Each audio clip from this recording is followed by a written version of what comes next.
Hello नमस्कार, स्वागत है आप सभी का। मेरा नाम है शेखर गुप्ता और आप देख रहे हैं फिजिक्स संकल्पना। बच्चों, आज के वीडियो में हम वृत्तीय गति पढ़ने वाले हैं। आप मुझसे कहोगे भैया 2 वीडियो हमने वृत्तीय गति की पिछले चैप्टर में तो पढ़ी थी, क्या और वृत्तीय गति पढ़नी है? तो मैं आपको बता दूं, अभी तो आपको यहाँ भी वृत्तीय गति पढ़नी है और चैप्टर नंबर 6 में भी आपको वृत्तीय गति के 2 वीडियो और देखने को मिलेंगे। इनको एक साथ क्यों नहीं उठा के रख दिया? एनसीईआरटी ने क्या किया हुआ है, एनसीईआरटी कहती है कि कुछ हिस्सा आप चौथे चैप्टर में पढ़ो, जहाँ सिर्फ त्वरण तक की बात करेंगे कि वृत्तीय गति क्या है, कितने प्रकार की होती है, कितने त्वरण है, स्पर्शरेखीय त्वरण क्या है, अभिकेंद्र त्वरण क्या है। लेकिन क्योंकि हमें इस चैप्टर में पता चल रहे हैं, तो भाई बलों की बात यहाँ करेंगे कि वृत्तीय गति करते हुए वस्तु पर कौन सा बल लग रहा है, किस बल के कारण ये घूम रही है, उसको अभिकेंद्र बल क्यों बोला गया। ऐसी बातें हम तभी कर सकते हैं जब हमें बलों की जानकारी होगी, और बल हमने सीखे यहाँ। इसलिए पिछले चैप्टर में वृत्तीय गति को सिर्फ अभिकेंद्र त्वरण तक रोक दिया गया। हमें कहा गया कि बलों के बारे में अगली वीडियो में पढ़ना।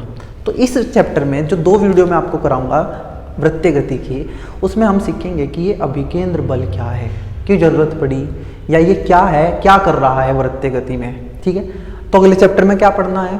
तो बच्चों, वहाँ भी हमें लगभग 2 ही वीडियो करनी पड़ेगी।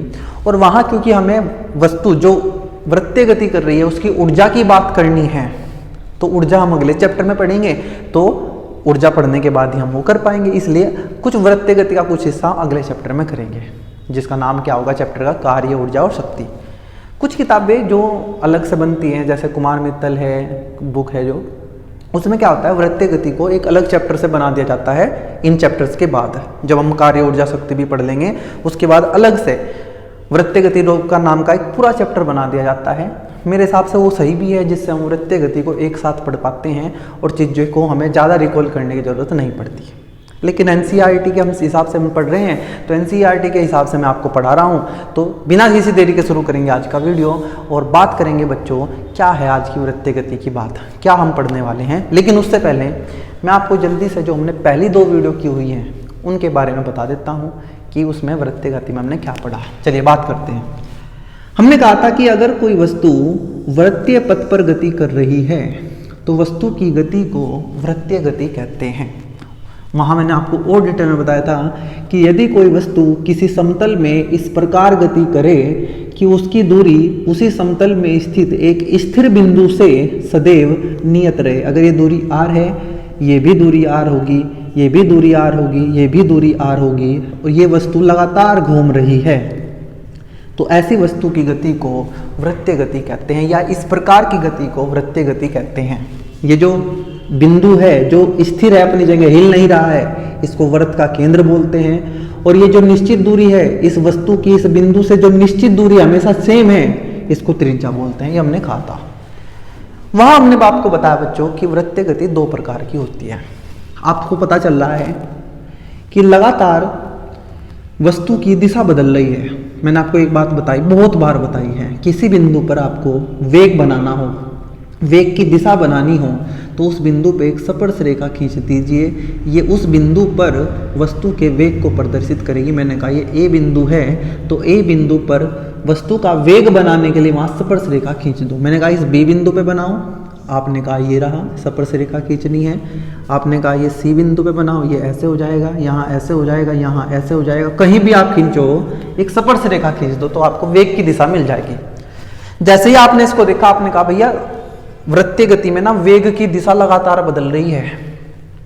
वेग की दिशा बदलेगी तो वेग बदलेगा, वेग बदलेगा तो आएगा त्वरण, और उस त्वरण को बच्चों हमने अभिकेंद्र त्वरण कहा था, क्योंकि उसकी दिशा हमेशा केंद्र की ओर होती है। जब वस्तु वृत्तीय गति कर रही है तो उसके वेग की दिशा लगातार बदल रही है। वेग की दिशा बदलने से त्वरण पैदा होगा, त्वरण होगा केंद्र की तरफ, इसलिए इसको अभिकेंद्र त्वरण कहा था। तो मैंने आपको याद कराया था कि अभिकेंद्र त्वरण क्यों आया, दिशा बदलने की वजह से। हमने कहा ठीक है। चाल की बात करते हैं। अगर ये पिंड जो घूम रहा है अपनी चाल भी बदलने लगे, तो हम कहेंगे चाल बदलने से फिर वेग बदल जाएगा। भाई वेग 2 तरीके से बदल सकता है, या तो चाल बदल दो या दिशा बदल दो। हमने दिशा देखी लगातार बदल रही है, तो त्वरण है अभिकेंद्र त्वरण। लेकिन अगर चाल भी बदलने लगी तो हम कहेंगे यहाँ एक और त्वरण आएगा, जिसका नाम होगा स्पर्शरेखीय त्वरण, जो वेग की दिशा में होता है। अगर चाल बढ़ रही है और चाल घट रही है तो वेग के विपरीत दिशा में होता है। तो हमने यहाँ से कहा था कि जो वृत्तीय गति होती है वो दो प्रकार की होती है। पहली एक समान वृत्तीय गति, यूनिफॉर्म सर्कुलर मोशन। दूसरी असमान वृत्तीय गति, असमान वृत्तीय गति। मैंने आपको यहाँ बताया था, देखो ये पढ़ा रखा है मैंने भी 2 वीडियो है, बस ये रिवाइज करा रहा हूँ 10 मिनट के अंदर। ऐसा नहीं कि मैं हर चीज़ डिटेल में बताऊंगा, नहीं बता सकते भाई। अगर वृत्तीय गति करती हुई वस्तु की चाल ना बदले, चाल नियत रहे 5 मीटर पर सेकंड, 5 मीटर पर सेकंड, 5 मीटर पर सेकंड, तो हम कहेंगे ये वृत्तीय गति एक समान वृत्तीय गति है। दिशा लगातार बदल रही है, चाल नहीं बदल रही है। लेकिन दिशा के साथ साथ चाल भी बदलने लगे तो हम कहेंगे ये असमान वृत्तीय गति है। और यहाँ 2 प्रकार के त्वरण होंगे, अभिकेंद्र त्वरण भी होगा जो केंद्र की तरफ होगा, और स्पर्शरेखीय त्वरण भी होगा जो वेग की दिशा में होगा या वेग के विपरीत दिशा में होगा। एक समान वृत्तीय गति में केवल दिशा बदल रही है तो केवल वहां एक त्वरण होगा, अभिकेंद्र त्वरण जो केंद्र की ओर होता है। ये बात ध्यान रखना बच्चों। एक और बात बता दूं कि जो अभिकेंद्र त्वरण है और स्पर्शरेखीय त्वरण है ये एक दूसरे के लंबवत होते हैं, क्योंकि ये केंद्र की तरफ है तो ये लगभग कहीं ना कहीं त्रिज्या बनेगा ये, और ये स्पर्शरेखा है और वृत्त में त्रिज्या और स्पर्शरेखा के बीच का कोण 90 डिग्री होता है। तो ये भी बात आप ध्यान रखेंगे कि अभिकेंद्र त्वरण जो केंद्र की तरफ है और स्पर्शरेखीय त्वरण उन दोनों के बीच 90 डिग्री का कोण होता है। ये बातें हमने पिछले चैप्टर में की, 2 वीडियो में डिटेल में। इसका फॉर्मूला भी निकाला हमने अभिकेंद्र त्वरण का, एक बार लिख के बता देता हूँ। 2 मिनट फालतू तो लगेंगे लेकिन हम अच्छे से करेंगे। ये वृत्तीय गति हो रही है, हमने कहा मान लेते हैं ये एक समान वृत्तीय गति है। यहाँ 5 मीटर पर सेकंड चाल है इसकी, यहाँ भी 5 मीटर पर सेकंड चाल है, यहाँ भी 5 मीटर पर सेकंड चाल है, यहाँ भी 5 मीटर पर सेकंड चाल है। मतलब चाल नहीं बदल रही लेकिन दिशा तो लगातार बदल रही है। दिशा बदलने से वेग बदलेगा, वेग बदलेंगे त्वरण आएगा, और त्वरण वो हमेशा केंद्र की तरफ होगा। यहाँ ऐसे होगा, यहाँ ऐसे होगा, यहाँ ऐसे होगा, यहाँ ऐसे होगा। मतलब ये जो त्वरण है अभिकेंद्र त्वरण हमेशा इसको केंद्र की तरफ रहना है। इसको प्रदर्शित करते हैं AC से। A का मतलब एक्सेलरेशन त्वरण, C का मतलब सेंट्रीपिटल मतलब अभिकेंद्र त्वरण, और इसका फॉर्मूला निकाला था बच्चों हमने v²/r, जहाँ r यहाँ त्रिज्या है। हमने पिछले ही उसी चैप्टर में आपको बताया कि v का फॉर्मूला होता है r ओमेगा, जहाँ ओमेगा कोणीय वेग है, घूमने वाला वेग। तो v का फॉर्मूला जब यहाँ रखा था तो AC आ गया था बच्चों हमारा r ओमेगा स्क्वायर।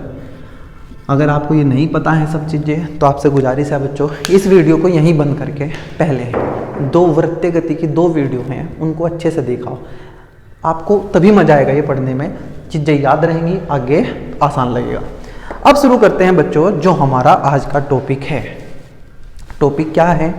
नाम लिखने से पहले मैं आपको पूछूंगा, मुझे इसको मैं हटा रहा हूँ। मैंने आपसे पूछा बच्चों, जवाब देना, भले ही मैं सुन नहीं पा रहा हूँ आपको, लेकिन आप जवाब देंगे कि जब वृत्तीय गति हो रही है तो त्वरण है वस्तु के पास, अगर दिशा बदल रही है तो अभिकेंद्र त्वरण है, चाल बदल रही है तो स्पर्शरेखीय त्वरण है।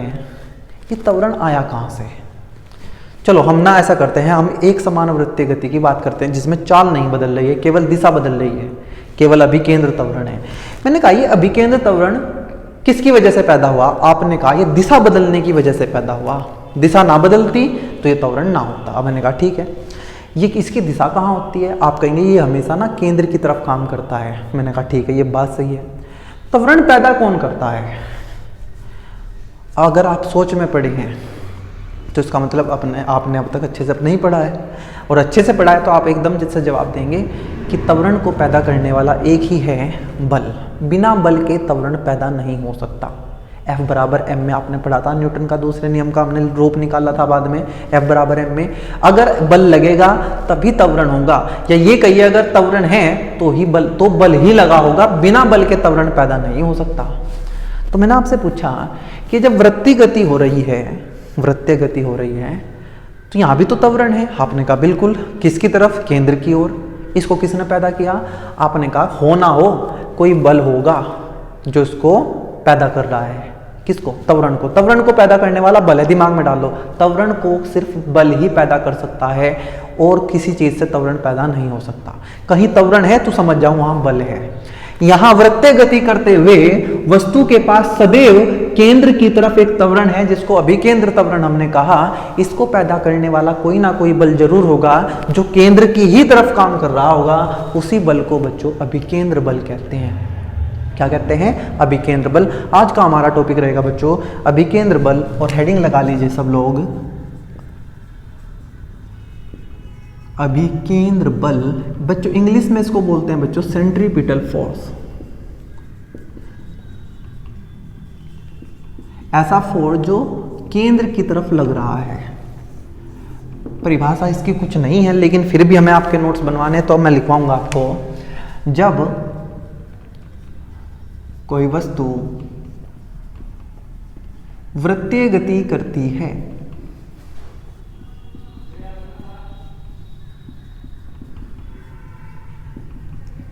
तो उसकी दिशा लगातार बदलती रहती है। लगातार बदलती रहती है बच्चों, आपने देखा, जिसके कारण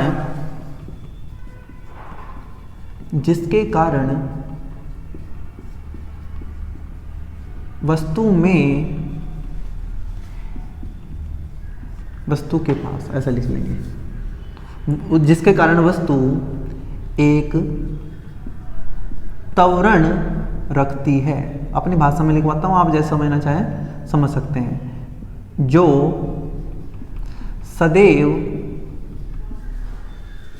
वृत्त के केंद्र की ओर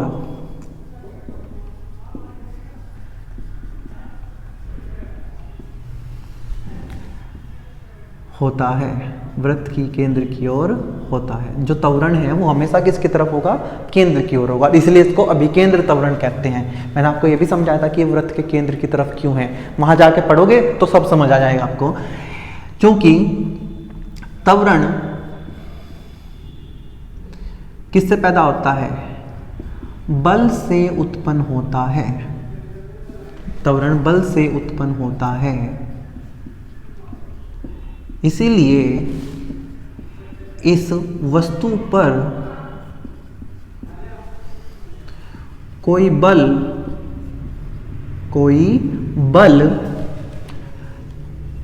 केंद्र की ओर कार्य कर रहा होता है। इस वस्तु पर कोई बल केंद्र की ओर कार्य कर रहा होता है। इस बल को अभिकेंद्र बल कहते हैं। इस बल को अभिकेंद्र बल कहते हैं। अभी हम बहुत डिटेल में इसको पढ़ने वाले हैं बस, लेकिन एक बार फील कर लो आपकी अभिकेंद्र बल क्या है। मैंने यहाँ लिख दिया, बस आप तो सुन लो, सुन के फील लिख लेना। जैसे भी मैंने कहा कि कोई वस्तु वृत्तीय गति कर रही है, आपने कहा कर रही है। मैंने कहा क्या इसके पास त्वरण है? आपने कहा बिल्कुल त्वरण है, क्योंकि दिशा लगातार बदल रही है, वेग लगातार बदल रहा है। वेग लगातार बदल रहा है तो त्वरण होगा, और वो त्वरण केंद्र की तरफ कार्य करता है, इसलिए उसको अभिकेंद्र त्वरण बोलते हैं। मैंने कहा त्वरण कौन पैदा करता है? आपने कहा बल के अलावा ऐसा कोई नहीं है जो त्वरण उत्पन्न कर दे। तो इसका मतलब इस वस्तु पे एक बल लग रहा है जिसकी वजह से अभिकेंद्र त्वरण उत्पन्न होगा। वो बल भी वृत्त के केंद्र की ओर कार्य कर रहा होगा, इसलिए उसको अभिकेंद्र बल कहते हैं, सेंट्रीपिटल फोर्स कहते हैं। बात क्लियर है? मैंने कहा ठीक। आपने कहा ये वस्तु है कोई, ये इसका केंद्र है पथ का, उस वस्तु का द्रव्यमान m है। देखो ये वस्तु का केंद्र नहीं है, वस्तु वृत्तीय पथ पे घूम रही है, तो ये वृत्तीय पथ का केंद्र है। वस्तु का द्रव्यमान m है, इस पथ की त्रिज्या r है, और ये v चाल से, अभी यहाँ इसकी चाल मुझे नहीं पता बाद में क्या होगी, यहाँ की बात कर रहा हूँ, v चाल से चल रही है यहाँ। तो हमने कहा क्या इसके पे त्वरण होगा? आपने कहा इसके पास अभिकेंद्र त्वरण होगा। मैंने पूछा कितना? आपने कहा भैया हमने पढ़ रखा है, अभिकेंद्र त्वरण को प्रदर्शित करते हैं AC से, और फॉर्मूला होता है v²/r या r⍵²। जिन बच्चों को ये नहीं पता कि मैं कहाँ से लिख रहा हूँ, तो मैं पहले में 2 वीडियो देख के आए, तब आपको बात समझ आएगी। हमने कहा तो बल कितना होगा? तो आपने कहा अभिकेंद्र बल इसको प्रदर्शित करेंगे बच्चों हम एफ सी से। एफ का मतलब फोर्स, सी का मतलब सेंट्रीपिटल, तो ये हो गया एफ सी। और एफ का फॉर्मूला होता है एम में। जब हम अभिकेंद्र बल की बात कर रहे हैं तो त्वरण भी अभिकेंद्र त्वरण होगा। और ए सी का फॉर्मूला है वी स्क्वायर बटे आर, तो जब यहाँ रखेंगे तो ये बनेगा एम वी स्क्वायर बटे आर, या ये बनेगा एम आर ओमेगा स्क्वायर। आपने एक बार ए की वैल्यू वी स्क्वायर बटे आर रखी तो ये फॉर्मूला आया, आपने एक बार ए सी की वैल्यू डाली तो ये आया। तो आपने कहा कि कौन सा याद रखना है, मैंने कहा दोनों याद रखने हैं। आपको तो ये भी याद रखना है कि अभिकेंद्र त्वरण कितना होता है वी स्क्वायर बटे आर, आपको ये भी याद रखना है कि अभिकेंद्र बल कितना होता है एम वी स्क्वायर बटे आर, आपको ये भी रखना है कि अभिकेंद्र त्वरण एम आर ओमेगा स्क्वायर भी होता है। आपने कहा ये कब लगाएंगे, जब वेग दे रखा होगा। ये कब लगाएंगे, जब कोणीय वेग दे रखा होगा, या वेग निकालना होगा तब ये लगाएंगे, कोणीय वेग निकालना होगा तो तब ये लगाएंगे। ओमेगा क्या है, कोणीय वेग, वी क्या है, रेखीय वेग। याद करना है पक्का, एम वी स्क्वायर बटे आर। आपसे कोई पूछ ले एम क्या है, एम उस वस्तु का द्रव्यमान है जो वृत्तीय गति कर रही है। लिख लेना ये चीजें कि एम उस वस्तु का द्रव्यमान है जो वृत्तीय गति कर रही है। मैंने कहा वी क्या है, उस वस्तु की चाल है जो वृत्तीय गति कर रही है। आर क्या है, उस पथ की त्रिज्या है जिस पे वस्तु गति कर रही है। ठीक है, एम क्या है, उस वस्तु का द्रव्यमान है जो वस्तु वृत्तीय गति कर रही है। आर उस पथ की त्रिज्या है जिस पे वस्तु गति कर रही है। ओमेगा इस वस्तु की कोणीय चाल है या कोणीय वेग है, कुछ भी आप बोल सकते हैं। बस मेरे हिसाब से तो आपको ये याद करने हैं, F बराबर एम वी स्क्वायर बटे आर, F बराबर एम आर ओमेगा स्क्वायर। और ये बल हमेशा केंद्र की तरफ काम करने वाला होगा। ठीक है, आपको मैंने बता दिया। क्या आपको ये बात क्लियर है? आपने कहा जी हमें समझ आ गया। कोई भी वस्तु वृत्तीय गति कर रही होगी तो उस वस्तु पे कोई ना कोई बल केंद्र की तरफ लग रहा होगा, उसी बल को अभिकेंद्र बल कहते हैं। ठीक है, मैं इसको हटा रहा हूँ और कुछ और अच्छी अच्छी बातें करते हैं अभिकेंद्र बल से जुड़ी हुई। सुनना, मजा आएगा तुम्हें पढ़ के। और बच्चों ये इतना इंपॉर्टेंट है, हर चैप्टर में कहीं चले जाना, जहाँ भी आपको वृत्तीय गति दिखाई देगी आपको अभिकेंद्र बल की बात करनी पड़ेगी। बिना अभिकेंद्र बल के वृत्तीय गति की बात करना मुमकिन नहीं है। अगर आपको वृत्तीय गति की बात करनी है तो आपको अभिकेंद्र बल की बात करनी पड़ेगी। मैंने आपसे फिर से पूछा, मैं बार बार पूछ रहा हूँ, मैंने आपसे पूछा कि कोई वस्तु वृत्तीय गति कर रही है तो बताओ उसके पास त्वरण है। आपने कहा त्वरण है केंद्र की ओर, अभिकेंद्र त्वरण दिशा बदलने के कारण। मैंने कहा तो बल भी होगा। आपने कहा जी बिल्कुल बल होगा, बिना बल के त्वरण नहीं हो सकता। ये बल भी केंद्र की तरफ काम कर रहा है, इसी बल को अभिकेंद्र बल कहते हैं। अब सुनना जो मैं बात बताऊंगा, या मैं फिर से लिख देता हूं अभिकेंद्र बल, और जो मैं बताने वाला हूं उसको ध्यान से सुनना। बच्चों अभिकेंद्र बल कोई नया बल नहीं है। आप कहोगे ये क्या बात है, मतलब अभी तो आपने कहा कि ये बल है एक। मैंने कहा हाँ नाम है इसका, लेकिन अगर मैं आपसे पूछूं कि भाई ये एक तल है, इस तल पे एक गुटका रखा है एम द्रव्यमान का, तो इस एम पे लगने वाले बल बताओ। आप कहोगे भाई नीचे लग रहा होगा एम जी, जो पृथ्वी ने लगाया है, गुरुत्व बल लगा है, इस तल ने लगाई अभिलंब प्रतिक्रिया एन। हमने कहा ठीक है, मतलब ये एम जी लगने वाला बल है। किसने लगाया? पृथ्वी ने। किस पे लगाया? एम पर। एन क्या है? अभिलंब प्रतिक्रिया, लगने वाला बल है। किसने लगाया? इस तल ने। किस पे लगाया? एम ने, एम पर, सॉरी। मैंने कहा अच्छा इस पर रस्सी बांध दो एक, और यहाँ घिरनी लटका दो, घिरनी से ही कर दिया। हमने कहा बताओ, अच्छा रस्सी आ गई? हाँ जी रस्सी आ गई, तो रस्सी में तनाव आ जाएगा। तो मैंने कहा ये तनाव क्या है? ये लगने वाला बल है। किस पे लग रहा है? एम पर। एम जी किस पे लग रहा है? एम पर। एन किस पे लग रहा है? एम पर। मैंने कहा ये आगे चलने लगा, तो घर्षण इसको पीछे खींचेगा, घर्षण एफ। मैंने कहा एफ क्या है? आपने कहा एफ एक लगने वाला बल है। किसने लगाया? इस तल ने। किस पे? इस वस्तु पे। तो बच्चों अभी मैंने आपको 4 बल बना के दिखाए। मैं भी स्प्रिंग भी बना दूं तो एक स्प्रिंग का बल लग जाएगा। तो मैंने कहा ये जो सब बल हैं ये लगने वाले बल हैं, मतलब कोई ना कोई इनको लगा रहा है। एम पे ये एम जी किसने लगाया? पृथ्वी ने। एन किसने लगाया? इस तल ने। तनाव किसने लगाया? रस्सी ने। फ्रिक्शन किसने लगाया? तो ये घर्षण किसने लगाया? तल ने। तो ये जो अभिकेंद्र बल है ना, ये कोई लगने वाला बल नहीं है, ये नाम का बल है। आपने कहा भैया हमें समझ नहीं आ रहा बिल्कुल भी कि आप क्या बोल रहे हो। मैं आपसे पूछूं कि आपको ये समझ आ गया कि ये जो सारे बल मैंने बना के दिखाए कि ये लगने वाले बल है, ये आप कहोगे ये तो हमें पहले ही पता, हम तो बार बार इनको पढ़ते आ रहे कि ये लगने वाले बल हैं। तो बस मेरी एक बात मान लो, अभिकेंद्र बल कोई लगने वाला बल नहीं है। पहले बल लिख देता हूं, यह कोई नया बल नहीं है, कोई नया लगने वाला बल नहीं है, कोई नया लगने वाला बल नहीं है। आपने कहा वो ये बात आपने लिख दी, हमने पढ़ ली, लेकिन समझ नहीं आई। मैंने कहा समझने की जरूरत भी नहीं है, अभी आ जाएगी। ये सारे बल लगने वाले बल हैं, क्या इनमें अभी कोई अभिकेंद्र बल है? आपने कहा अभिकेंद्र बल आप बता तो रहे हो, अभिकेंद्र बल तो तभी आता है जब वृत्तीय गति होगी। क्या यहाँ कोई वृत्तीय गति है? तो हमने कहा नहीं, ये तो सीधा सीधा चल रहा है, तो इनमें से कोई भी अभिकेंद्र बल नहीं है। अब मैं आपको बताता हूं, सुनना। मैंने एक रस्सी ली बच्चों, धागा लिया, एक पत्थर बांधा और पत्थर को ऐसे घुमा रहा हूं। सबसे पहले चेक करो वृत्तीय गति हो रही है क्या। मैंने आपको यहाँ कहा कि वृत्तीय गति हो रही है क्या, आपने कहा नहीं नहीं सीधा सीधा चल रहा है, वृत्तीय गति नहीं है, तो अभिकेंद्र बल नहीं होगा। मैंने कहा ठीक है, लेकिन ये धागा लिया, धागा लेके मैं ऐसे घुमा रहा हूँ। मैं बना देता हूँ यहाँ थोड़ी आसानी के लिए। मैंने कहा ये धागा मैंने हाथ में यहाँ पकड़ा और मैंने ऐसे ऐसे ही घुमाया। देखो ऐसे भी घुमा सकता हूँ, लेकिन मैं अभी ऐसे घुमा रहा हूँ, लेकिन बना के ऐसे दिखा रहा हूँ। ठीक है, चलो ऐसे भी दिखा देता हूँ। ये वो पत्थर है जिसको मैं घुमा रहा हूँ, ये उसका क्या है, केंद्र है। मैंने आपसे पूछा कि इस पत्थर का द्रव्यमान कितना, आपने कहा m। ये ऐसे घूम रहा है ऐसे, अभी यहाँ है, यहाँ मान लो ये पत्थर यहाँ है बच्चों। मैंने कहा इस पे फोर्स बनाओ, लगने वाले बल बनाओ। आपने कहा भैया m है तो नीचे mg।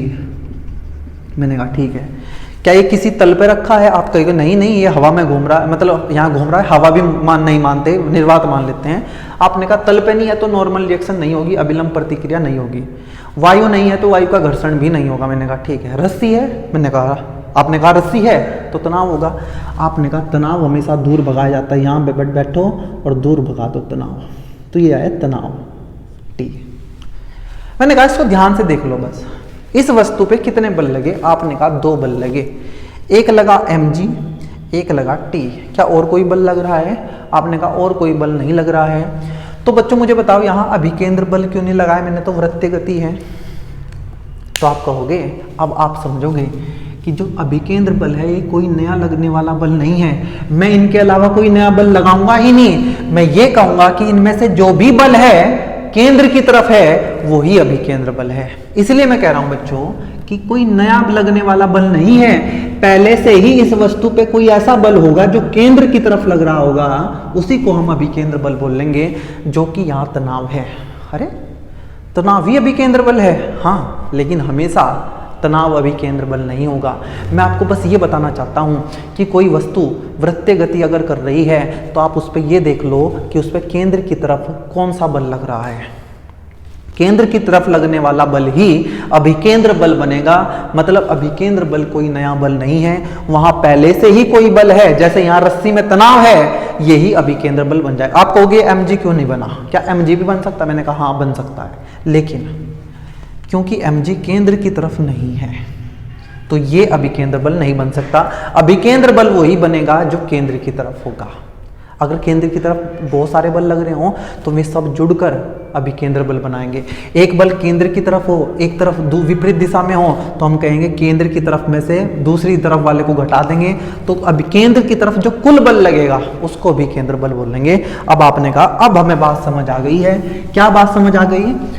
कि अभिकेंद्र बल कोई नया लगने वाला बल नहीं है। दूसरी बात जो समझ आई वो लिखना। अब वस्तु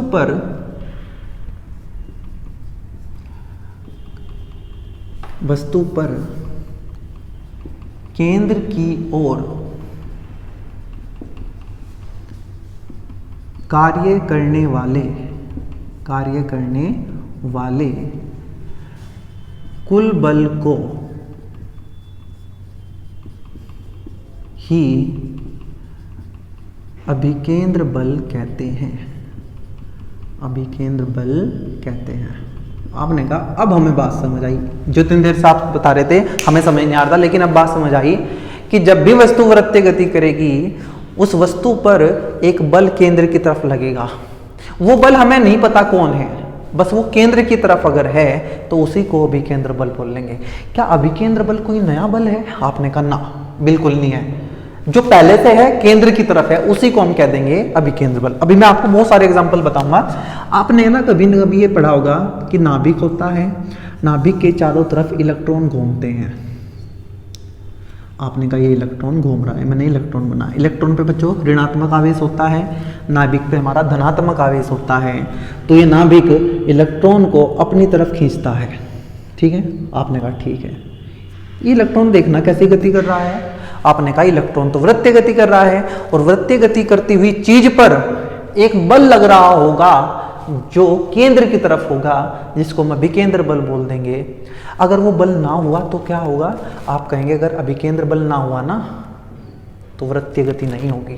वृत्तीय गति तभी होगी जब वस्तु पे अभिकेंद्र बल लग रहा होगा। कोई दूसरा बल होगा जिसको हम अभिकेंद्र बल बोल देंगे। यहाँ इस नाभिक और इस इलेक्ट्रॉन के बीच लगने वाले वैद्युत बल को आप क्लास 12th में पहला चैप्टर पढ़ेंगे बच्चों, वहां आपको पता चलेगा कि दो आवेशों के जो बीच बल लगता है उसका मान होता है 1/4 एप्सिलॉन नॉट Q1 Q2 बटे R स्क्वायर, और इसको हम वैद्युत बल बोलते हैं। सही, तो इसको अस्थिर वैद्युत बल बोलते हैं, लेकिन मैं इसको सिर्फ अभी वैद्युत बल बोल रहा हूं। मतलब इस इलेक्ट्रॉन पर इस नाभिक ने वैद्युत बल लगाया है अपने मतलब केंद्र की ओर, इस पथ के केंद्र की ओर। केंद्र नाभिक खुद है।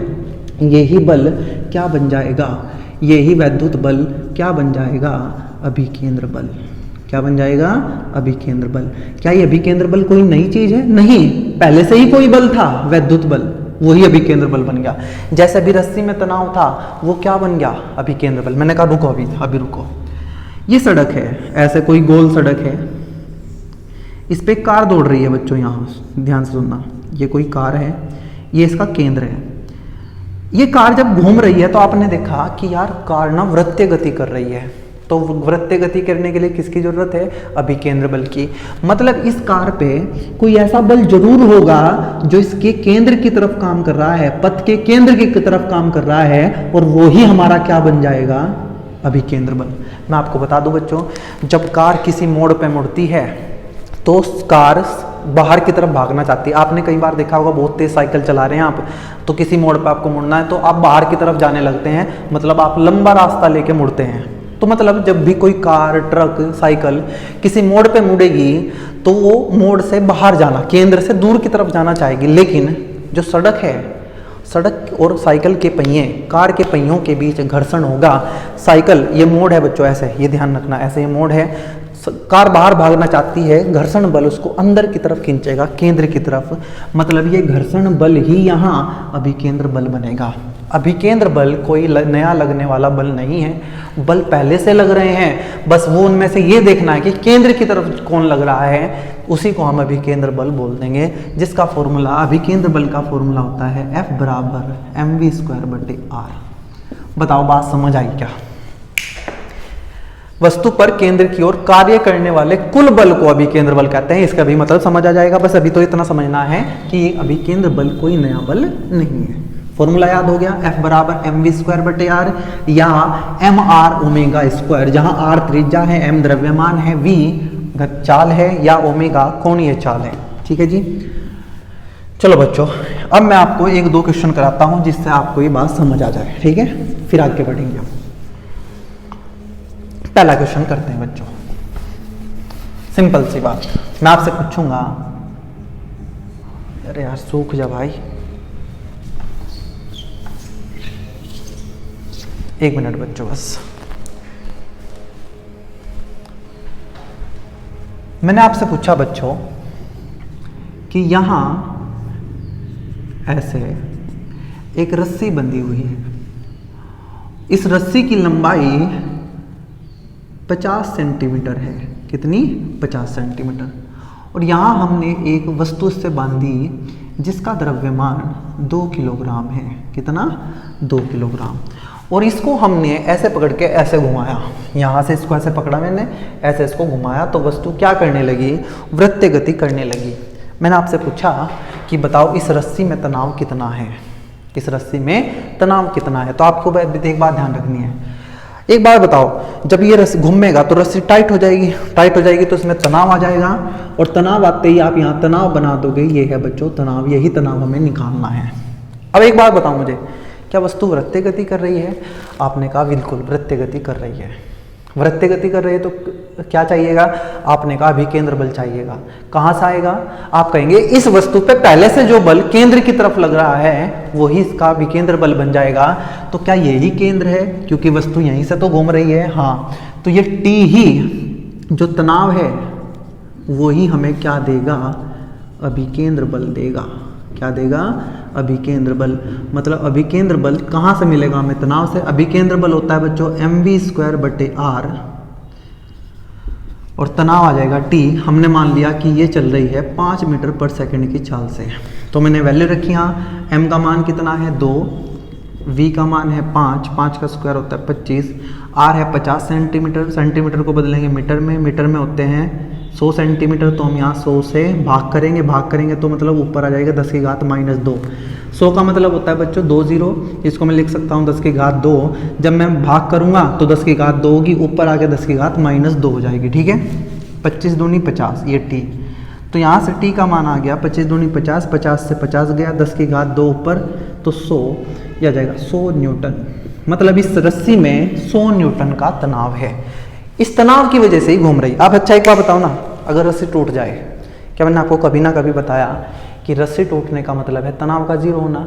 आपने कहा जी बिल्कुल, तनाव जीरो हो जाएगा। तनाव जीरो, रस्सी टूट जाएगी, क्या ये घूमती रहेगी?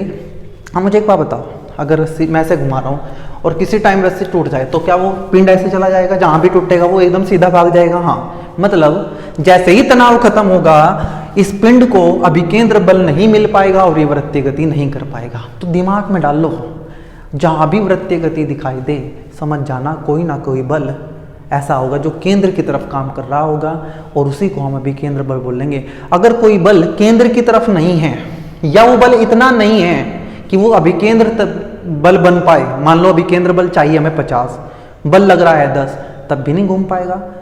इसका मतलब वस्तु को वृत्तीय गति कराने के लिए हमें अभिकेंद्र बल मिलना जरूरी है, और वो अभिकेंद्र बल किसी दूसरे बल से मिलेगा।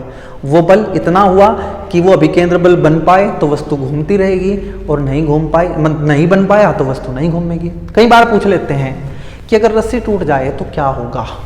आप कहेंगे अगर रस्सी टूट गई तो ध्यान सुनना, ये वृत्तीय गति हो रही, मान लो यहाँ जाते जाते रस्सी टूट गई तो अब ये यहाँ नहीं आएगा, ये सीधा भाग जाएगा इधर, स्पर्श रेखीय रास्ता ले लेगा। ऐसा ही कई बार पूछते हैं कि हाँ ये हमारे सूर्य देवता हैं, सूर्य भगवान है, इसके चारों तरफ हमारी पृथ्वी घूम रही है, कैसे घूम रही है? सच बताऊं तो पृथ्वी वृत्ताकार पथ पे नहीं घूमती, लेकिन अभी मान लेते हैं कि वृत्ताकार पथ है, ये रास्ता वृत्ताकार पथ है। सच में ये कैसा होता है? ये दीर्घवृत्त होता है, इलिप्टिकल पाथ होता है। लेकिन आपको पता है अभी के लिए मान लो कि ये पथ वृत्तीय पथ है, पृथ्वी हमारी, पृथ्वी माता क्या कर रही है? हमारी वृत्तीय गति कर रही है। वृत्तीय गति कर रही है तो किसकी जरूरत होगी इसको? अभिकेंद्र बल की। कहाँ से मिलेगा वो देखना है। आप इसी क्लास में 11th क्लास में चैप्टर नंबर 1 पढ़ेंगे गुरुत्वाकर्षण। वहां आपको बताया जाएगा कि दुनिया में जितने भी द्रव्यमान होते हैं सब एक दूसरे को आकर्षित करते हैं। इस सूर्य के पास भी कोई द्रव्यमान है, सूर्य भगवान के पास भी, पृथ्वी माता के पास भी द्रव्यमान है, तो ये दोनों एक दूसरे को खींचते हैं। तो अभी बस आप ये मान लो कि सूर्य पृथ्वी को अपने तरफ खींच रहा है गुरुत्वाकर्षण बल से, जिसका मान होता है G m1m2/r²। पढ़ेंगे, अभी जरूरत नहीं है। अभी तो इतना ध्यान रखो कि सूर्य भगवान पृथ्वी पर गुरुत्वाकर्षण बल लगा रहे हैं अपनी तरफ, और यही गुरुत्वाकर्षण बल क्या बन जाएगा? अभिकेंद्र बल। इसलिए पृथ्वी सूर्य के चारों तरफ घूमती है। अगर सूर्य पृथ्वी पे बल लगाना छोड़ दे या कम बल लगाने लगे तो अभिकेंद्र बल नहीं मिलेगा और पृथ्वी सूर्य के चारों तरफ नहीं घूम पाएगी। पृथ्वी इस रास्ते से ऐसे सीधी निकल जाएगी जब भी इसको अभिकेंद्र बल नहीं मिलेगा। तो मैंने आपको क्या क्या बताया कि जब रस्सी में ऐसे घुमाते हैं तो पत्थर वृत्तीय गति कर रहा है। अभिकेंद्र बल कहाँ से मिल रहा है? तनाव से। नाभिक के चारों तरफ इलेक्ट्रॉन घूम रहा है, वृत्तीय गति कर रहा है। अभिकेंद्र बल कहाँ से मिल रहा है? वैद्युत बल से। मैंने कहा पृथ्वी के चारों तरफ, सूर्य के चारों तरफ पृथ्वी घूम रही है, एक ये पृथ्वी के चारों तरफ चंद्रमा घूम रहे हैं, चंद्रमा घूम रहे हैं। अभिकेंद्र बल कहाँ से मिल रहा है? गुरुत्वाकर्षण बल से। मैंने कहा रोड पे हम साइकिल मोड़ रहे हैं वृत्तीय पथ में, अभिकेंद्र बल कहाँ से मिल रहा है? आपने कहा घर्षण से। सड़क और साइकिल के पहियों के बीच घर्षण होगा। मैं बाद में बताऊंगा कि वो कैसे काम करता है। अभी बस ये मान लो कि अभिकेंद्र बल कोई दूसरा बल ही बनने वाला है, ये कोई नया बल नहीं है। पहले से कोई बल बैठा हुआ है, वो कहेगा कि चल भाई मैं तुझे वृत्तीय गति कराऊंगा, मैं केंद्र की तरफ काम करने लगूंगा, उसी को हम अभिकेंद्र बल बोल देंगे। फॉर्मूला होगा mv²/r। ये मैंने आपको करके दिखाया। कई बार बच्चों क्या होता है, ये तो बहुत आसान सा सवाल था, कई बार ऐसा होता है कि बच्चों से ना ये इक्वेशन लिखी नहीं जाती है। अब आपको बस थोड़ा सा 2-5 मिनट का पेशेंस रखना, धैर्य रखना है भाई, और आप मेरी बात सुनते जाएंगे। हेडिंग लगाएंगे वृत्तीय गति की समीकरणें कैसे लिखें, तरीका है, ठीक है, जिसमें ये एग्जाम में पूछा जाएगा, लेकिन इसके बिना आप एग्जाम में वृत्तीय गति के क्वेश्चन नहीं कर सकते, ठीक है। मैंने कहा कि सबसे पहले आप ये पहचानो कि वृत्तीय गति हो भी रही है नहीं। अभी तो आप ये चैप्टर पढ़ रहे हो, इसलिए आपको पता है कि वृत्तीय गति हमें करना, तो वृत्तीय गति की बात आप कर रहे हो। लेकिन कई बार आपको पता नहीं चलेगा कि ये चैप्टर, ये क्वेश्चन कहाँ से आया, तो तब सबसे पहले पहचानो कि वृत्तीय गति हो रही है या नहीं हो रही है। अगर हो रही है तो सबसे पहले पता करो कि वृत्तीय पथ का केंद्र कहाँ है। वृत्तीय पथ के केंद्र को ढूंढो। ढूंढना ही है भाई, हमें ढूंढो। आपने कहा ढूंढ लिया जी। उसके बाद उस वस्तु पर लगने वाले बलों को देखो। वस्तु पर लगने वाले बलों को बनाओ, जिसको हमने इसी चैप्टर में सबसे शुरू में सीखा था, जिसको हमने कहा था मुक्त पिंड आरेख, मतलब मुक्त पिंड आरेख बनाओ। अभी मैं करके भी दिखाऊंगा मुक्त पिंड आरेख, जिसमें हम बल बनाना सीखते हैं, ठीक है। फिर अब हो सकता है उनमें से कुछ बल केंद्र की तरफ हो, कुछ बल केंद्र की तरफ ना हो, या कुछ की कोण पे झुके हुए हों। तो हम क्या करेंगे, सभी बलों को हम क्या करेंगे, सभी बलों को केंद्र की तरफ या ऐसा कहिए, केंद्र की तरफ कौन जाती है, त्रिज्या के अनुदिश और त्रिज्या के लंबवत तोड़ देंगे, घटकों में वियोजित कर लेंगे। लिख लेते हैं अभी। सभी बलों को त्रिज्या के अनुदिश मतलब केंद्र की ओर,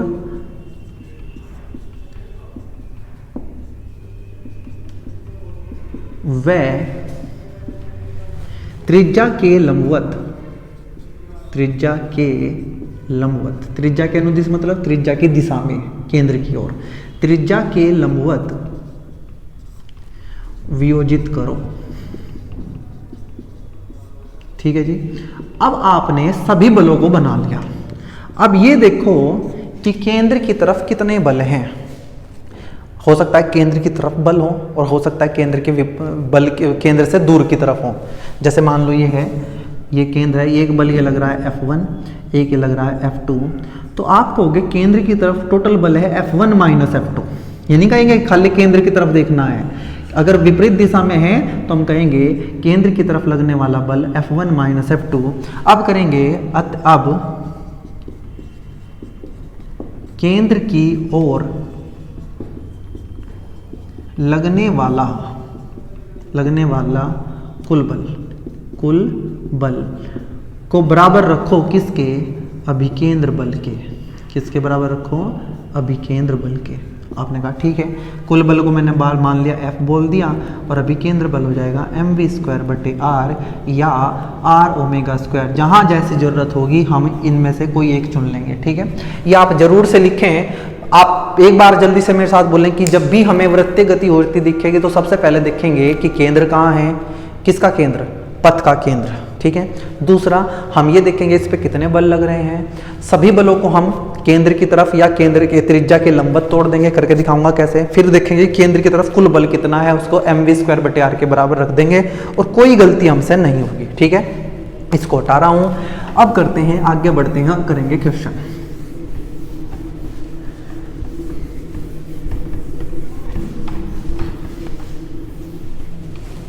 तो बच्चों यहाँ से हम पहला क्वेश्चन बनाते हैं, सुनना ध्यान से। हमने कहा कि एक वस्तु इस आर त्रिज्या के वृत्तीय पथ में घूम रही है। मैंने एक धागा लिया, उसमें पत्थर बांधा और ऐसे घुमा रहा हूँ अब ऐसे।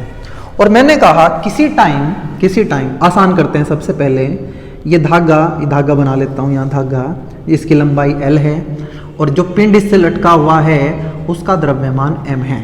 मैंने आपसे कहा सबसे पहले पहचान करो केंद्र कहाँ है। आपने कहा भैया पहचान लिया, ये केंद्र है। मैंने कहा ठीक है। दूसरा, वस्तु पे लगने वाले कुल बल बनाओ। आपने कहा जी एक बल mg है, एक बल धागे का यहाँ तनाव है T है। हमने कहा ठीक है। दूसरा, ये देखो कि और बल है या नहीं है। आपने कहा और कोई बल नहीं है। जितने भी बल हैं उनको केंद्र की त्रिज्या के अनुदिश और या त्रिज्या के लंबवत वियोजित कर लो, तोड़ लो। ये बल देखना T त्रिज्या की दिशा में है, mg भी त्रिज्या की दिशा में है, इनके अलावा कोई और बल नहीं है, तो मैं बलों को वियोजित करने की जरूरत नहीं है क्योंकि बल पहले से ही त्रिज्या के अनुदिश हैं। हमने कहा केंद्र की तरफ कितना बल लग रहा है। आपने कहा कि केंद्र की तरफ बल लग रहा है T minus mg। mg minus T नहीं कहेंगे क्योंकि हमें केंद्र की तरफ बल देखना है, तो T माइनस mg, तो T माइनस mg यही बल हमारा अभिकेंद्र बल बनेगा जो होता है mv²/r। r यहाँ L है, लंबाई L है, तो त्रिज्या L माननी जाएगी इसकी, तो r की जगह L लिखा। हमने कहा यहाँ इसका जो वेग था इस बिंदु पर इसकी चाल v है। ठीक है, मैं पहले बताना भूल गया, तो अब समझ लेना कि ये घूम रहा है और इस बिंदु पे इसका नाम दे देता हूँ मैं ए बिंदु पर इसकी चाल v है। तो हमें बताना था कि यहाँ तनाव कितना होगा, तो T आ जाएगा बच्चों mv²/L + mg। ऐसी गति को ऊर्ध्वाधर वृत्तीय गति बोलते हैं बच्चों, जो ऐसे होती है। ऐसी को बोलते हैं अक्षैतिज तल में वृत्तीय गति। ये हम अगले चैप्टर में पढ़ेंगे डिटेल में, लेकिन कॉन्सेप्ट ये रहेंगे। हमने कहा अच्छा अगर ये ही पिंड यहाँ हो कहीं B बिंदु पर और इसकी चाल यहाँ v है, मैं इसको बोल देता हूँ ये u है। कितना है u, द्रव्यमान कितना है m। अब करो, मैंने कहा यहाँ से इसने कोण कितना बनाया है, ये थीटा बनाया है ऊर्ध्वाधर से। पहला काम केंद्र पहचानो, केंद्र। आपने कहा ये रहा केंद्र। दूसरा, इस वस्तु पे लगने वाले कुल बल। आपने कहा नीचे लगेगा जी mg, रस्सी यहाँ है, तनाव होगा ऐसे। आपने कहा ठीक है। और कोई बल? आपने कहा जी और तो कोई बल है नहीं। मैंने कहा फिर क्या करें। अब आपने कहा कि अब जितने भी बल हैं उनको त्रिज्या की दिशा में, त्रिज्या के अनुदिश और त्रिज्या के लंबवत तोड़ लो। मैंने कहा ये देखना, ये T तो त्रिज्या की, अरे भाई ये त्रिज्या ही तो है। आप ये मत कहना कि ये त्रिज्या है। अब ये त्रिज्या बनेगी कितनी है, L। आपने कहा हाँ जी ये त्रिज्या L है। T को तो तोड़ने की जरूरत नहीं है, लेकिन mg देखो, mg कहाँ है, mg ऐसे है। ये mg ना तो त्रिज्या की दिशा में है ना त्रिज्या के लंबवत है, तो अब इस mg को तोड़ना पड़ेगा। हमने क्या किया बच्चों, इस लाइन को आगे बढ़ाया। हमने कहा अगर ये कोण थीटा तो ये कोण भी थीटा होगा। आपको पता होगा ऐसे समांतर रेखाओं में ये कोण और ये कोण बराबर होते हैं, तो ये थीटा तो ये थीटा। mg को तोड़ो, ये बना mg, ये थीटा है तो ये बनेगा कोस थीटा। इसको हटा रहा हूँ बच्चों में, इसको खुद से कर लेना। अब ये तो बहुत आसान चीज़ है ना, ठीक है। हमने कहा ये mg कोस थीटा और ये बनेगा, वैसे तो ये इधर मतलब ये बनेगा mg साइन थीटा। आपने कहा जी हाँ ऐसे ही बनेगा। मैंने कहा अब इस mg की हमें कोई ज़रूरत नहीं है क्योंकि हमने इसको तोड़ लिया, इसकी ज़रूरत नहीं है। पेपर में नहीं करेंगे कभी ऐसे कट करके दिखा दो। मैंने कहा आप बताओ त्रिज्या की दिशा में दो बल हैं, एक T है एक mg है। T लग रहा है केंद्र की और mg कोस थीटा लग रहा है दूसरी तरफ, तो केंद्र की तरफ बल है T minus mg cos theta. और बच्चों केंद्र की तरफ लगने वाला कुल बल, आप ये मत कहना बच्चों, देखो बेवकूफ़ी मत करना कि केंद्र की तरफ तो T है, तो बच्चों इसको विरोध भी तो कर रहा है वो केंद्र की से दूर जाके, तो हम ये कहेंगे इसमें से इसको घटाएंगे, विपरीत दिशा में तो घटाएंगे। तो T minus mg cos theta केंद्र की तरफ है और उसी को बोलते हैं अभिकेंद्र बल। त्रिज्या L है तो यहाँ से T आ जाएगा, v की जगह यहाँ u है बच्चों, ये भी ध्यान रखना है, mu²/L plus mg cos theta. आपने कहा ठीक है।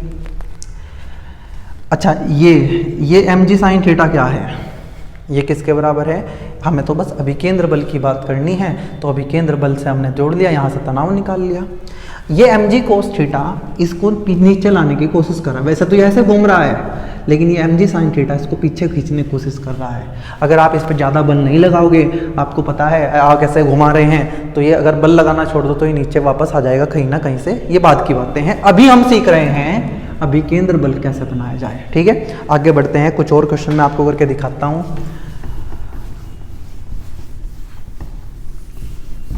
हमने बच्चों दूसरा क्वेश्चन बनाते हैं। ठीक है,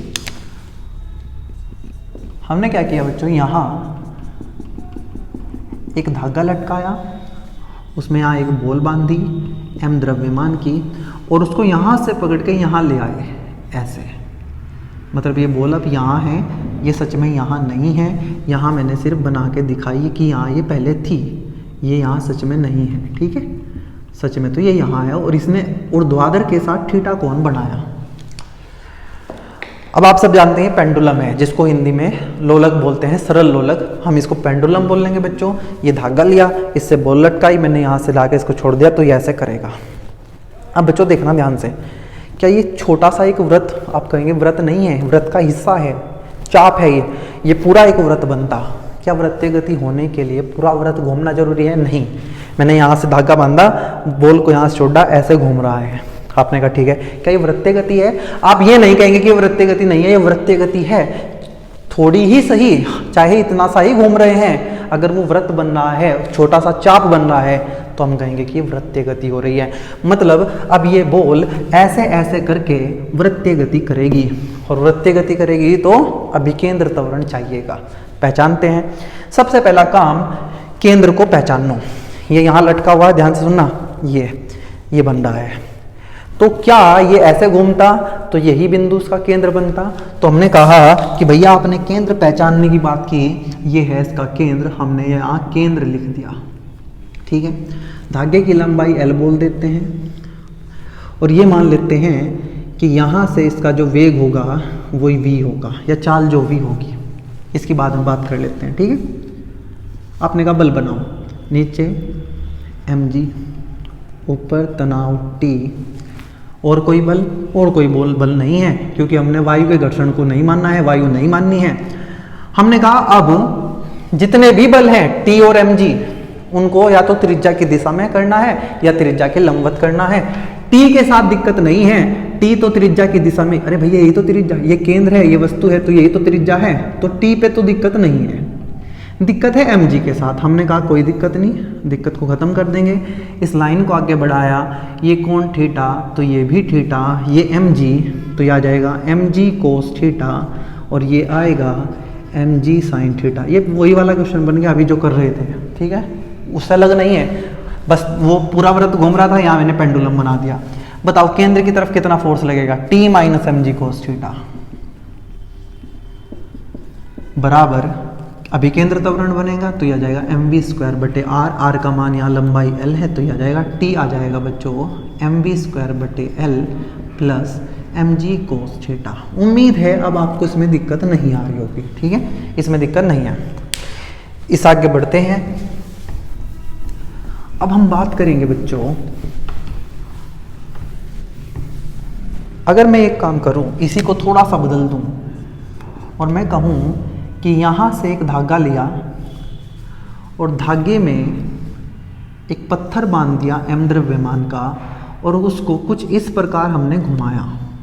यहाँ है अभी वो धागे की लंबाई L है, ये m है, पिंड है, और ये घूम रहा है ऐसे घूम रहा है, कितने वेग चाल से?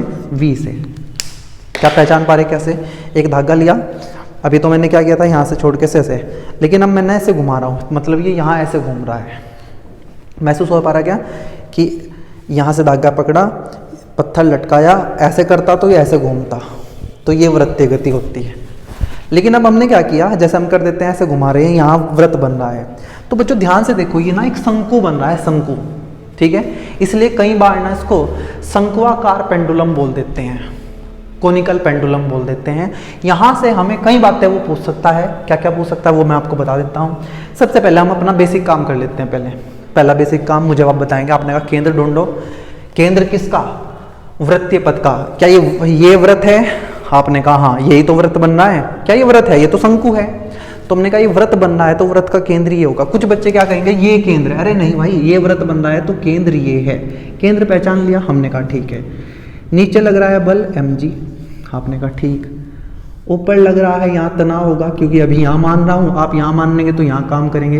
पिंड एक टाइम में एक ही जगह हो सकता है, यहाँ होगा यहाँ होगा यहाँ होगा, कहीं मैंने यहाँ मान लिया। हमने कहा कि मान लेते हैं बच्चों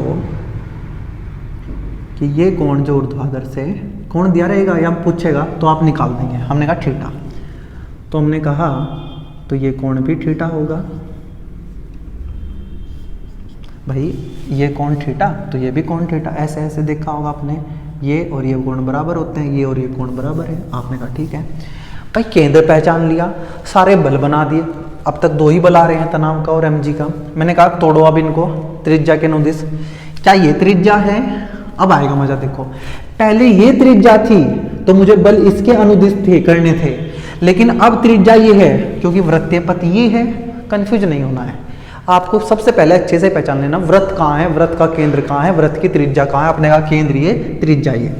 अब सारे बलों को, सारे बल मतलब दो बल हैं, एक तनाव है ये T और दूसरा mg है।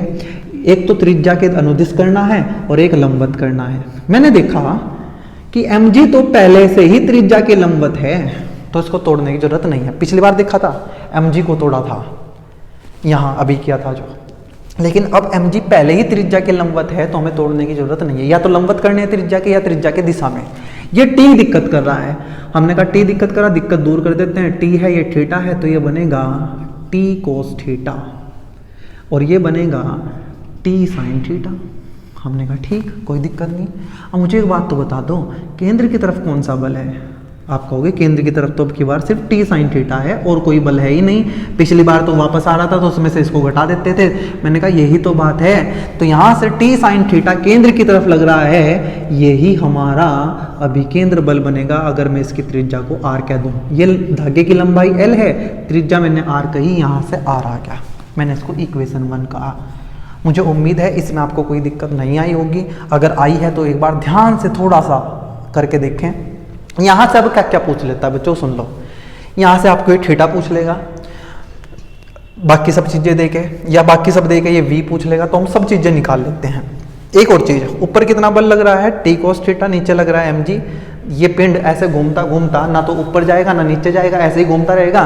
तो मैं कहूँगा ऊपर वाला बल बराबर नीचे वाला बल, तो t cos थीटा बराबर आ जाएगा बच्चों mg। अब हम क्या करने वाले हैं, अब अलग अलग काम करेंगे। हमने कहा एक को भाग करो 2 से, एक को भाग करो 2 से, t से गया t साइन बटे कोस, ये बनेगा tan थीटा बराबर m से गया m v स्क्वायर बटे आर जी, ये g इसके साथ लग जाएगा यहाँ, तो हो जाएगा v स्क्वायर बटे आर जी। तो यहाँ से आप थीटा निकाल सकते हैं, v दे देगा r दे देगा, g तो पता ही होता है आपको, तो यहाँ से थीटा निकाल लेंगे कि कितना थीटा दे रखा है। अगर थीटा दे दिया और v निकालने का तो v निकाल देंगे, v स्क्वायर आ जाएगा आर जी टेन थीटा, और यहाँ से v आ जाएगा under root r g tan theta. लो अब थीटा दे देगा तो v निकाल देना। इससे अलग क्या पूछता है वो, ध्यान से सुनना। इससे अलग ये पूछ लेता है कि इसका कोणीय वेग बताओ। ये तो वेग है, मैंने कहा कोणीय वेग बताओ। आप सब जानते हैं कि v बराबर आर ओमेगा होता है। v बराबर क्या होता है, आर ओमेगा। v हमें पता है, ओमेगा हमें निकालना है, तो यहाँ से आ जाएगा v बटे आर। v का मान है बच्चों under root r g tan theta बटे आर। मैंने क्या किया, इस आर को अंदर ही ले लिया, तो वो तो ऊपर झुका तो रहेगा, ये बाहर से गया है तो ये हो जाएगा स्क्वायर, आर से आर गया तो ये बनेगा जी टेन थीटा बटे आर। ये ओमेगा का मान आया बच्चों, किसका मान आया, ओमेगा का। कोई दिक्कत नहीं आ रही होगी। देखो टेन थीटा बराबर वी स्क्वायर बटे आर जी, वी आ गया under root r g tan theta, v का फॉर्मूला होता है आर ओमेगा, ओमेगा आ जाएगा वी बटे आर, यहाँ से ओमेगा आ गया। ठीक है, कई बार ये भी पूछ लेता है कि इसका टाइम पीरियड बताओ, मतलब क्या बोलते हैं उसको, इसका एक चक्कर कितनी देर में पूरा करेगा, आवर्तकाल। तो आवर्तकाल पूछ लेगा। ये क्या है, कोणीय वेग। लिख लेना सब चीजें अपने आप भाई। कोणीय वेग पूछ लिया, हमने कहा ठीक है। आवर्तकाल की पूछ लेगा, एक चक्कर पूरा करने में कितना टाइम लगता है, उसको आवर्तकाल बोलते हैं बच्चों। एक चक्कर पूरा करने में ये कितनी डिस्टेंस घूमेगा, 2 पाई आर। आपने कहा 2 पाई आर घूमेगा, ठीक जी। टाइम कितना लगे, कितनी चाल से घूमेगा, इससे घूमेगा यहाँ से, तो आप कहेंगे under root r g tan theta. अरे भाई समय बराबर क्या होता है, दूरी बटे चाल। एक चक्कर में, एक चक्कर सर्कल पूरा हो रहा है, वो होता है 2 पाई आर परिधि, और कितनी स्पीड से घूम रहा है, v से यहाँ से कर देंगे। मैंने लिखा इसको t बराबर 2 पाई, हमने ऐसे ही रखा, अंडर रूट बनाया, r आ गया आर स्क्वायर, ये आ गया are g tan theta, r से गया r, तो t का मान आ गया बच्चों 2 pi under root r by g tan theta. ठीक है, दिख रहा है क्या? एक मिनट में चेक कर लेता हूँ, ये दिख रहा है क्या नीचे? हाँ, थोड़ा सा गायब हो गया, मैं इसको यहाँ लिख देता हूँ। यहाँ देखो, ये जो है r से r गया, तो t बनेगा यहाँ से 2 पाई अंडर रूट, ऊपर बचा एक r, नीचे बचा g टेन थीटा, तो ये हमारा आवर्तकाल आ गया।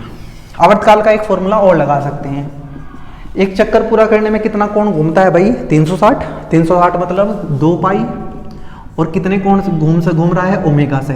अच्छा एक बात सुनना, जब मैंने ये फॉर्मूला लगाया t बराबर दूरी बटे चाल, तो दूरी ये वाली देखनी है, चाल कौन से वाली देखनी है? जो v है। जब कोण घूमेगा तो कोण ये चाल देखेंगे, 2 पाई बटे ओमेगा, ये आप रखोगे तो यही फॉर्मूला आ जाएगा। r ऊपर चला जाएगा क्योंकि ये नीचे लिखा हुआ है ना, यही फॉर्मूला आएगा 2 पाई अंडर रूट r बटे जी टेन थीटा। तो यहाँ से बच्चों, एक मिनट में इसको घटाता हूँ, हटा रहा हूँ, एक मिनट बस। यहाँ से पहला फॉर्मूला आपने निकाला टेन थीटा का, टेन थीटा आया बच्चों v स्क्वायर बटे आर जी, पहला फॉर्मूला। दूसरा आपने निकाला v का, v आया under root r g tan theta. तीसरा आपने निकाला ओमेगा का, ओमेगा कितना आया? Under root g tan theta बटे आर। याद नहीं करने, कभी याद करने बैठ जाऊँ, याद बिल्कुल नहीं करने, ठीक है। और t का फॉर्मूला आया 2 pi under root r upon g tan theta. लेकिन ये जो फॉर्मूले आए हैं बच्चों, इसमें दिक्कत एक ही है कि इसमें r है, और हमें क्वेश्चन में ज़्यादातर ना धागे की लंबाई देगा कि हमने एक धागा लिया, उसकी लंबाई इतनी है, मतलब r ना दे के, ये r ना दे के वो ये l देगा। तो मुझे ये करना है कि जहाँ भी r है वहाँ l लेके आना है। तो आप ये त्रिभुज देखो ध्यान से, ये थीटा है, ये 90 अंश का कोण है, 90 के सामने हमेशा होता है कर्ण, ये होता है लंब, और ये होता है आधार। पता होगी इतनी बात, नहीं पता है तो मैं थोड़ी बताऊंगा तुम्हें भाई, इतनी बार तुम्हें बता दी, और ये चीज़ बताने की थोड़ी है यहाँ, ठीक है। आपने कहा जी मुझे ना ये पता है कर्ण कितना है L, और ये है R, मुझे R निकालना है, मतलब R को हटा के L लाना है। तो हमने कहा R बटे L, लंब बटे कर्ण, लंब बटे कर्ण होता है, बताओ, साइन थीटा। अरे भाई लंब बटे कर्ण नहीं पता, लंब बटे कर्ण साइन थीटा। तो यहाँ से R का मान आ गया L साइन थीटा। तो जहाँ जहाँ भी आपको R दिख रहा है वहाँ L साइन थीटा लिख दो। तो यहाँ से टेन थीटा आ जाएगा v स्क्वायर बटे R की जगह L sine theta, G L sine theta, ठीक है। देखो यहाँ भी टेन थीटा, ये टेन थीटा क्या होगा? साइन बटे कोस, ठीक है। तो इसलिए मैं कह रहा हूँ आपको कि यहाँ इसमें करने की जरूरत नहीं, क्योंकि यहाँ पहले से ही थीटा है। यहाँ करो v equals to under root r की वैल्यू l साइन थीटा, साथ में कौन? g, और ये टेन थीटा। टेन थीटा क्या होता है? साइन बटे कोस, तो साइन स्क्वायर हो जाएगा, साइन बार आ जाएगा, मैं बता रहा हूँ बस। ओमेगा में यहाँ भी हम आप क्या कर सकते हैं? v equals to under root g tan theta, r का मान आएगा, r का मान l साइन थीटा। अब जानते हैं साइन क्या, टेन क्या होता है? साइन थीटा बटे कोस थीटा, तो साइन से साइन चले जाएगी। यहाँ तो इसका फायदा हुआ भी, देखो g upon l cos theta. और ये भाई फॉर्मूला कोई याद नहीं करना है, ये सिर्फ कॉन्सेप्ट से कर रहे हैं हम, बस आपको वो बनानी आनी चाहिए कि बल केंद्र कहाँ है, बल कितने लग रहे हैं, वो सब चीज़ जानी चाहिए।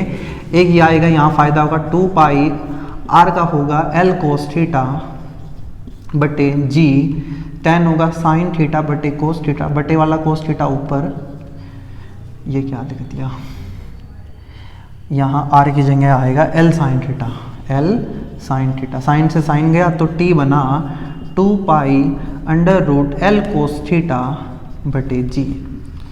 अच्छा बच्चों, अगर मैं इस कोण को 0 कर दूँ, हमने ऐसे तो घुमा रखा है, ये ऐसे पकड़ के ऐसे घुमा रहा है, और अगर ये ऐसे घूमने लगे तो थीटा 0 हो जाएगा, cos 0 1 होता है। तो सिंपल पेंडुलम, सरल लोलक के लिए ये क्या बनेगा, 2 पाई अंडर रूट L/G, क्योंकि वहाँ थीटा कितना हो जाएगा 0।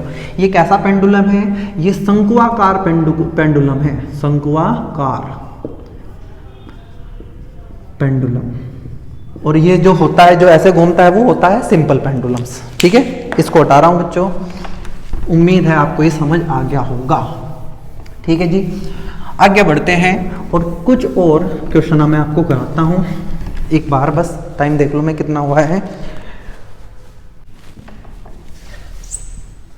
नेक्स्ट क्वेश्चन करते हैं बच्चों। वो आपने मौत का कुआं देखा, वहां से क्वेश्चन पूछ लेते हैं, सुनना ध्यान से। मौत का कुआं कुछ ऐसा होता है बच्चों, बेलनाकार सा बना के रखते हैं, अगर आप कभी मेले में गए हो तो देखा होगा आपने। और यहाँ ऐसे कोई ऐसे घूमता रहता हो, ठीक है ना, ऐसे होता है ना, ऐसे घूमता रहता वो। तो उसने ये व्रत बनाया। सबसे पहला काम है व्रत पहचानना, पहचान लिया, व्रत का केंद्र पहचानना, पहचान लिया, वस्तु देखनी कहाँ है, m द्रव्यमान की मोटरसाइकिल वाला घूम रहा है टोटल। मैंने कहा सारे बल बनाओ, आपने कहा नीचे है mg, बिल्कुल जी। इसको नीचे कौन रोक रहा होगा आने से, घर्षण, भाई घर्षण होगा ना, क्योंकि वो उस दीवार पे घूम रहा है, तो टायर और दीवार के बीच घर्षण होगा।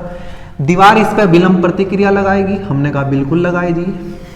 विलंब प्रतिक्रिया वहाँ जाती है जहाँ दो तल आपस में मिल रहे हैं। यहाँ मोटरसाइकिल का पहिए इसको दीवार को दबा रहे हैं, तो दीवार वापस उलट के अभिलंब प्रतिक्रिया लगाएगी n। और कोई बल है क्या, आपने कहा और कोई बल नहीं है।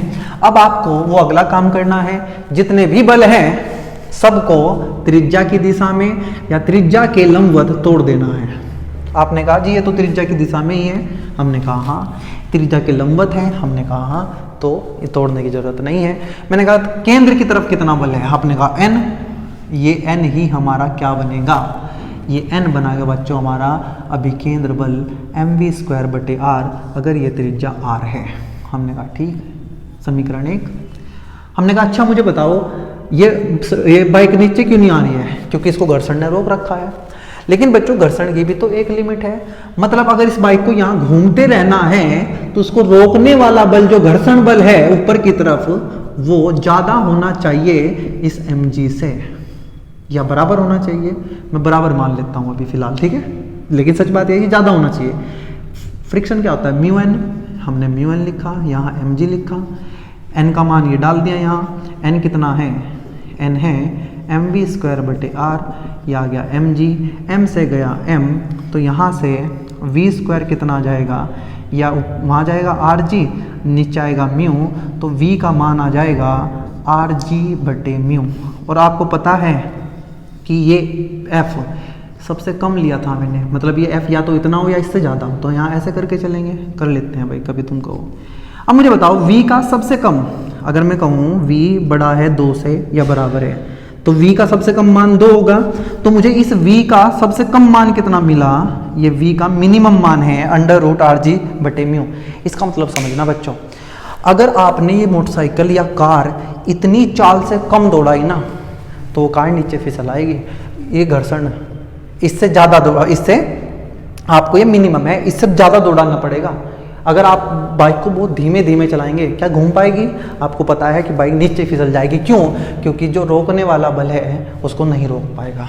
जितना कम आप क्या रखोगे v, उतना ही मुश्किल होगा इसको चलाना, ठीक है। आप ये भी कर सकते हैं कि घर्षण बढ़ा दो, तब भी यहाँ जो घर्षण होगा, घर्षण किस पे डिपेंड करता है, जो टायर है और दीवार है वो कैसी बनी है, मोटे टायर ले लो या ये को बहुत खुरदरा बना दो, पर उतना कितना ज़्यादा खुरदरा बनाएंगे, तो इसलिए कम से कम एक आपसे पूछ लेगा कि कम से कम कितनी स्पीड से इसको घुमाएं, ठीक है।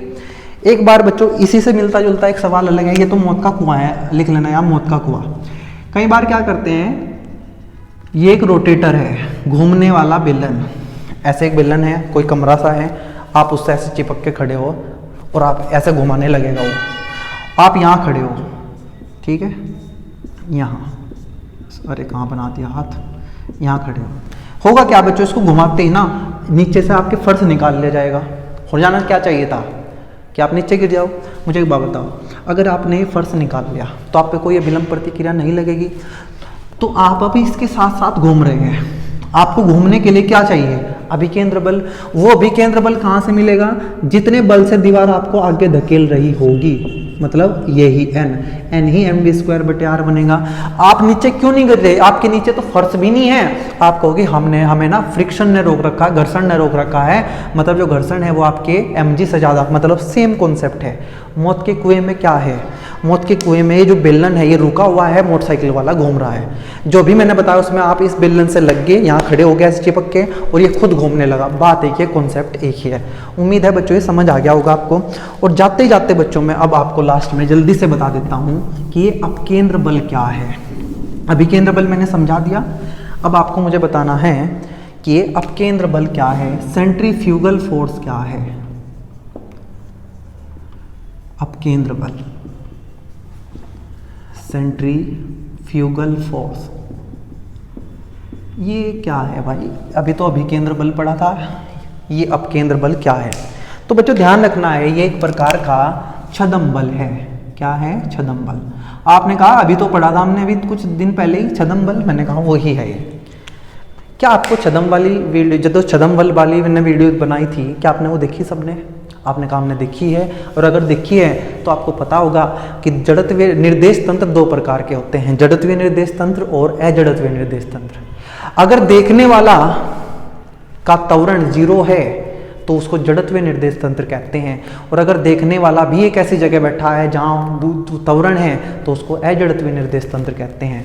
अगर देखने वाला एक जड़त्वीय निर्देश तंत्र है तो वहाँ न्यूटन के नियम, गति के नियम हमेशा सही साबित होते हैं।